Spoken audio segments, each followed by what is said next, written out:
আসসালামু আলাইকুম দর্শক, আজকে আমি মাছ, আলু এবং টমেটোর একটা কষানো তরকারি রেসিপি করব। মাছ এখানে আমি নিয়েছি বড় সাইজের শোল মাছের দুটি পিসকে আমি এভাবে মাঝখান থেকে কেটে এভাবে লম্বা করে শেপ করে কেটে নিয়েছি। আলুগুলাকেও আমি এরকম শেপ করে কেটে নিয়েছি এবং একটা মিডিয়াম সাইজের টমেটোকে 4 টুকরা করে নিয়েছি।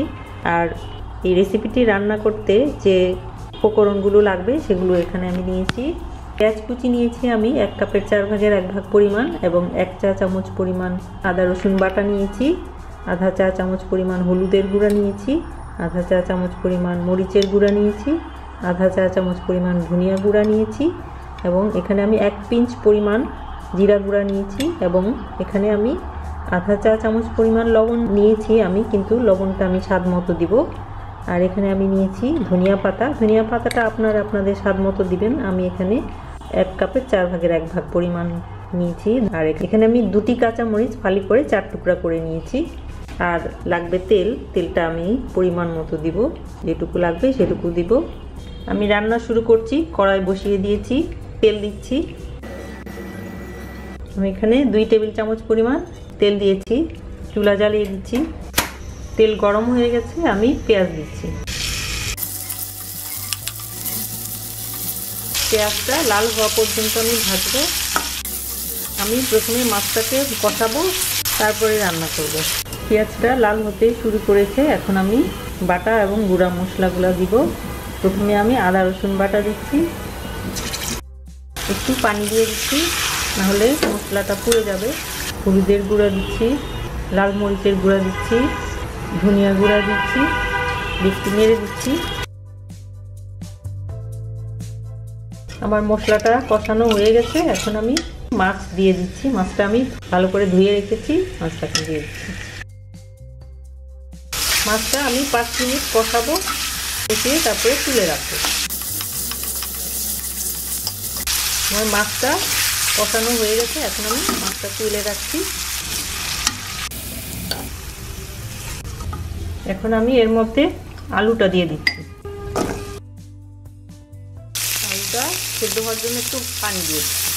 এখন আমি ঢাকনা দিয়ে দিচ্ছি। 5 মিনিট পরে দেখব কি অবস্থা। 5 মিনিট হয়ে গেছে, এখন আমি দেখছি কি অবস্থা। আলুটার পানি শুকিয়ে গেছে। এখন আমি টমেটোটা এর মধ্যে দিয়ে দিচ্ছি। আলুটা কিছুটা সিদ্ধ হয়েছে, আর কিছু বাকি আছে। এই পর্যায়ে আমি টমেটোটা এর মধ্যে দিয়ে দিচ্ছি। দিয়ে এখন আমি টমেটো আর আলুটা সেদ্ধ হওয়ার জন্য আবার ঢাকনা দিয়ে দিচ্ছি। 5 মিনিট পরে দেখব কি অবস্থা। 5 মিনিট হয়ে গেছে, এখন দেখি কি অবস্থা। আমার আলু এবং টমেটো কষানো হয়ে গেছে। এখন আমি মাছটাকে কষিয়ে রেখেছিলাম সেটা এর মধ্যে দিয়ে দিচ্ছি। দিয়ে আমি এগুলোকে সাথে 1 মিনিট কষাবো। এখন আমি 1 কাপ পরিমাণ পানি দিয়ে দিচ্ছি এর মধ্যে। এখন আমি ঢাকনা দিয়ে দিচ্ছি। খুব অল্প সময়েই বেশ মজার একটা রান্না, সময় খুব বেশি লাগে না। আমি এখন ঢাকনা দিয়ে দিচ্ছি। 5 মিনিট পরে দেখব কি অবস্থা। 5 মিনিট হয়ে গেছে, এখন আমি দেখছি কি অবস্থা। রান্না প্রায় হয়ে গেছে। এখন আমি জিরার গুঁড়াটা দিয়ে দিচ্ছি, দিয়ে একটু নেড়ে দিচ্ছি।